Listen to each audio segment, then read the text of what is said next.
জনপ্রিয় ইসলামী আলোচক মাওলানা মিজানুর রহমান আজহারী সাম্প্রতিক দেশে ফিরেছেন। ফিরেই তিনি একের পর এক তাফসিল মাহফিলে বয়ান দিচ্ছেন।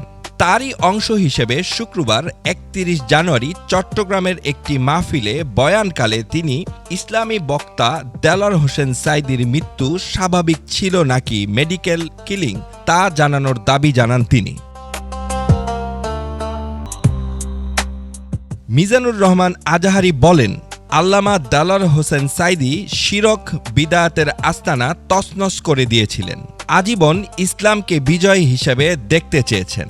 অন্যায় অবিচারের বিরুদ্ধে সোচ্চার ছিলেন। তার মৃত্যুতে গোটা বিশ্ব কেঁদেছে। তিনি আরও বলেন, দেলোয়ার হোসেন সাঈদীর মৃত্যু স্বাভাবিক ছিল নাকি মেডিকেল কিলিং ছিল তা আমরা এখন জানি না। বিষয়টি তদন্ত করে জাতির সামনে প্রতিবেদন প্রকাশ করতে হবে।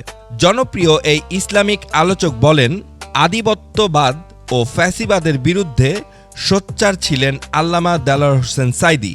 তিনি রাজনৈতিক প্রতিহিংসার শিকার হয়েছিলেন। তিনি বলেন, আল্লামা দেলোয়ার হোসেন সাঈদীকে বিনা অপরাধে জেলে বন্দি রেখে মৃত্যুর দিকে ঠেলে দেওয়া হয়েছে।